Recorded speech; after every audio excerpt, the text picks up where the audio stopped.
Hey guys, welcome back to BellaVet. Today we are going to tackle the intradermal suture pattern. And this pattern is one of my favorites, probably right after the forward interlocking, because it is so satisfying to watch, to do. It's just really nice because the whole point of it is for everything to be underneath the surface of the skin. So that means that you need to have your starting and ending knots buried. And this is kind of one that I did a bit earlier to show you that you ideally can't see either my starting or finishing knot.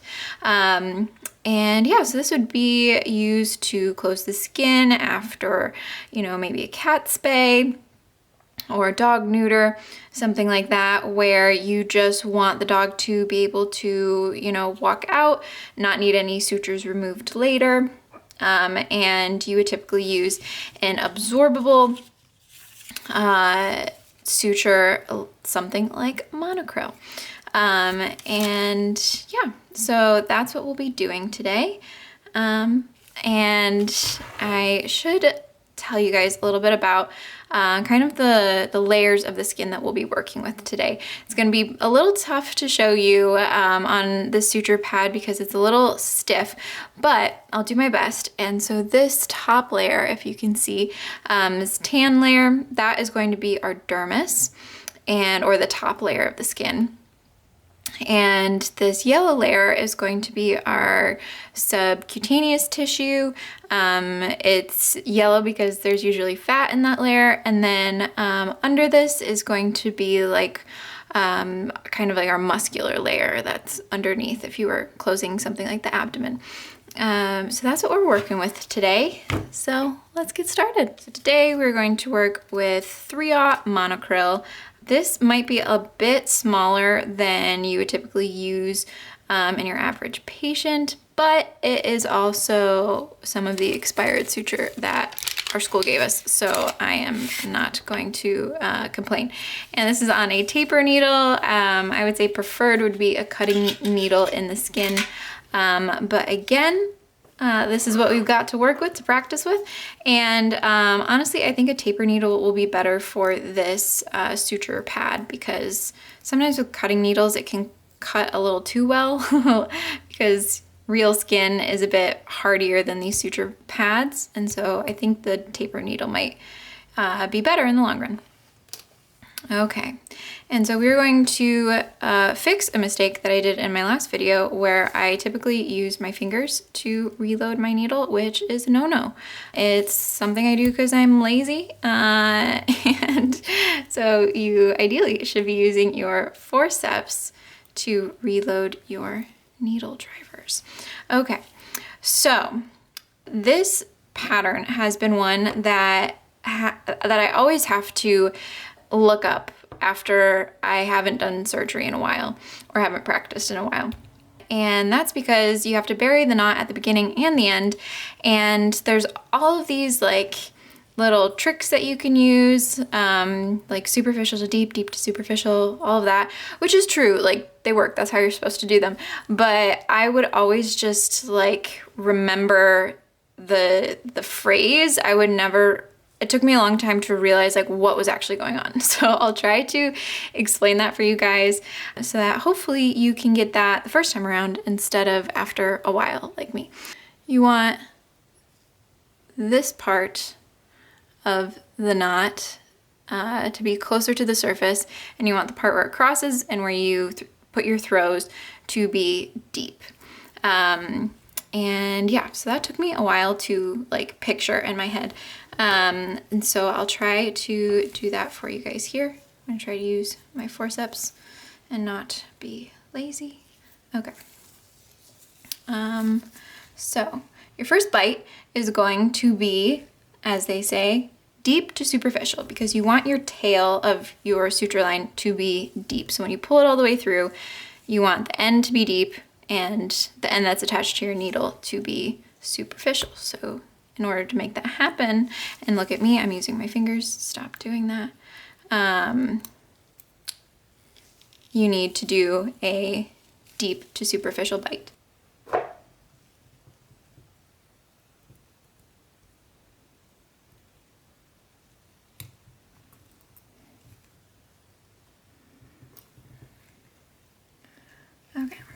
So that is one. Not perfect, but it's really hard to make these without leaning over and blocking all of your views. Okay, so do you guys see on this one how the tail is coming out deep and then the part that's attached to my needle is coming out superficially, which is what we want.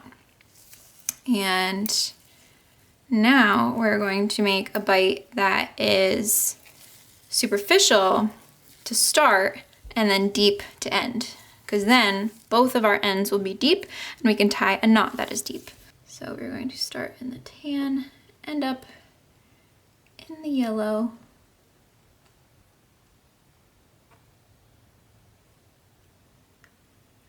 and call it good.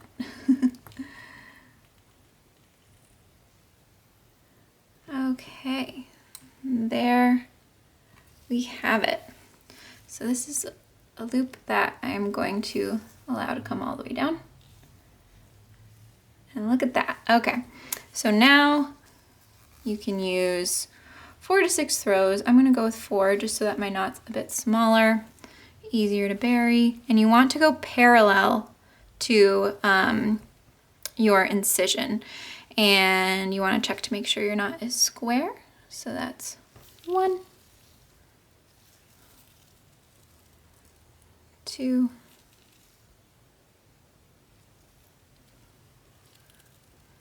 3, and 4. And there are variations of this that I can show you guys or talk about a little bit later on.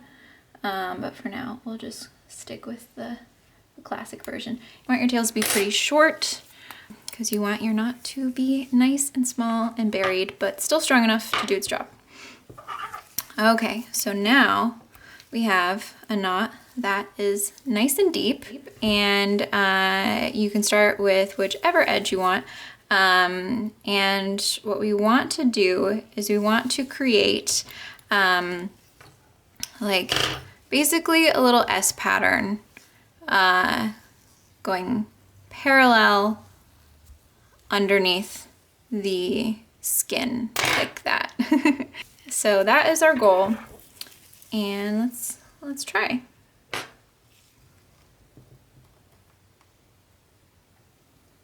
So ideally we want to be staying in the tan section like that. Oh, that's a good one. And depending on your patient, on all of that, you might want to make these bigger or smaller. This was actually a pretty big bite. And yeah, so we'll pull this through.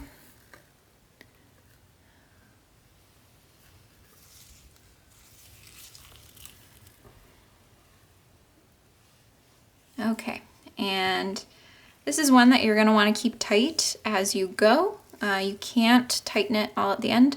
Okay, and we're gonna do this again. And there can be some overlap between your first, between your bites from side to side. And as you're practicing, you can kind of play with that overlap, see what works best. And we are not trying to make this an interlocking pattern.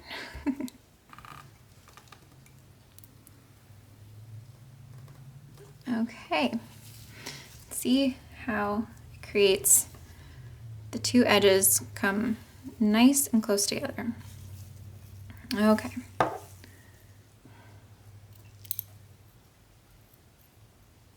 So we're gonna do another one on the far side, in and out of the tan layer.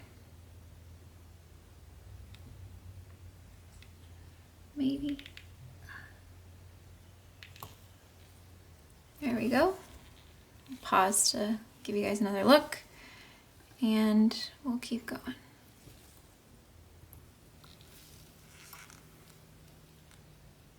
Ah, this is why I love this pattern. It is so satisfying to see it just zip up. Okay, we're gonna do another one on the closer edge.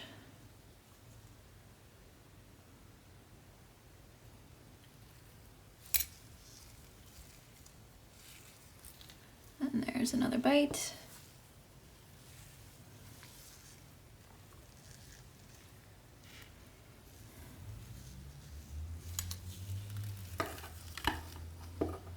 There we go. Okay.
Okay, I've zoomed you guys in a little bit, so hopefully you can get a better view of what we're doing here.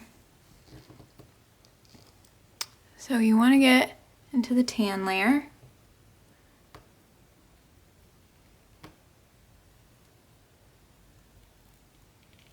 There we go.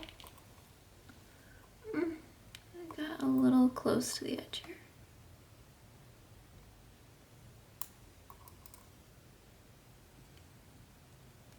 There we go.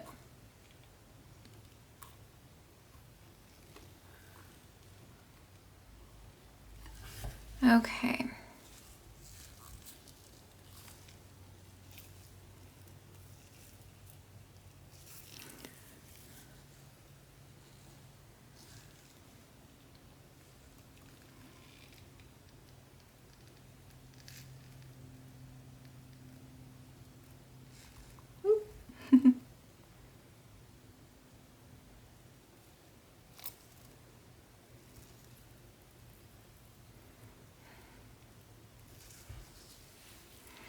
Okay, so there we have most of our intradermal.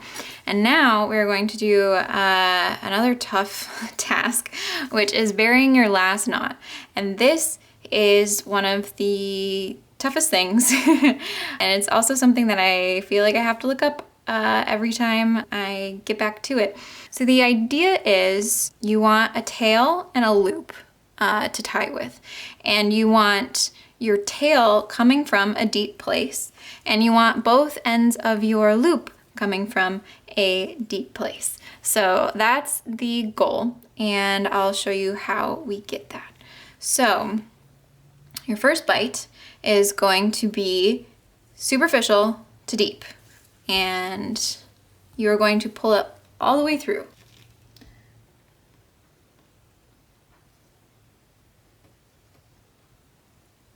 Okay, so there's our superficial to deep bite.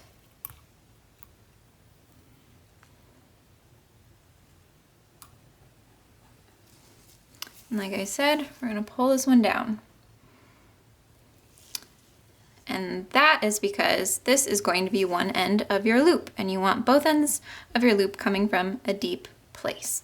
Our next bite is going to be deep to superficial. There we go.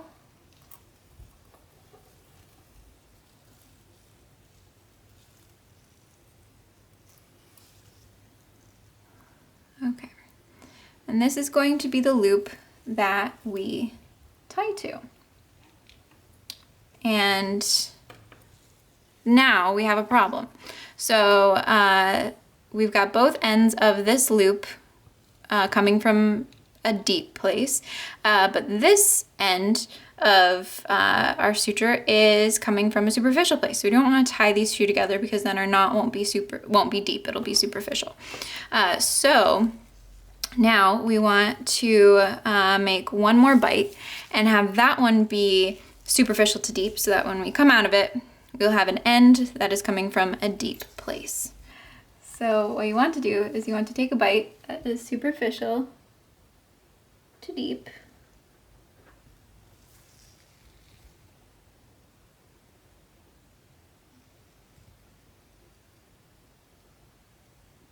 There we go. Okay.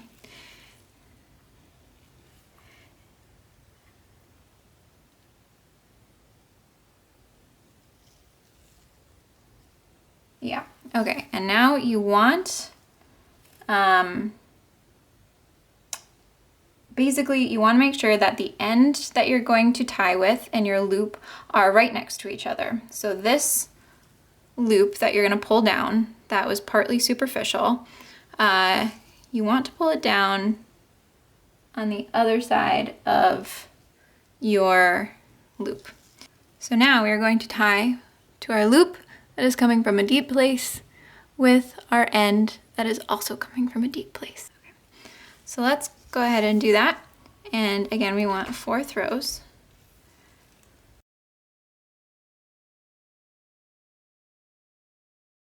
So that was 1. This is 2. You want them to be square. 2. 3 and 4. Okay, so now you can cut your loop. You can have the ends be pretty short. And that's supposed to be it. With this suture pad, I maybe should have done a couple more throws to get it all the way to the end. But here's something that is a bit controversial because certain people believe that if you buried your knot well enough, you don't need to do this. But a lot of people do it because it makes it look nice. And it's called smurfing your knot. So basically, you take your needle and you go behind your knot, under it, and you come out in the skin over here. And it essentially flips your knot upside down. So let's see if we can get it to work. Oh.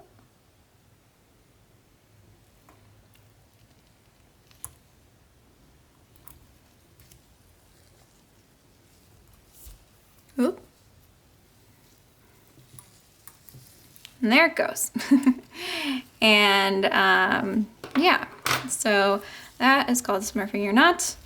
It's a little controversial because the only thing holding it upside down is the tissues, and it could pretty easily become flipped upside down. So at the end of the day, you should really work towards having a perfectly buried ending knot. That is much easier said than done. And as you can tell, I even need some practice with it. I am by no means perfect at this as a 4th year vet student, but I am much better than I used to be. So, you know, as long as you're making progress, moving in the right direction, practice, practice, practice. So there are a couple alternatives to this pattern. You could do a simple continuous in the layer beneath and do an Aberdeen knot, and then do a intradermal pattern on top of it. I've also seen people end with an Aberdeen knot. If you guys want me to do another video on an Aberdeen knot or other knots, maybe like the Miller's knot, let me know. I would be happy to do a video on that. And then this was a pretty short incision to suture closed, but especially on longer incisions, and I could have even done it on this one maybe once or twice, is about after every 3 bites, once you get going, you should take a bite deep, so to the layer underneath it. And then you can keep going in the intradermal. And that helps decrease the amount of dead space. And that is the intradermal suture pattern. Let me know if you guys have any questions below. Also, comment down below what other suture patterns or knots you guys want me to do in my next tutorial. We could even try to tackle some hand ties. Yeah, let me know what you guys want in future videos, and be sure to like this video and subscribe and hit the little bell icon so that you are notified anytime I upload a video. So I'll see you guys next time. Happy practicing. Bye-bye.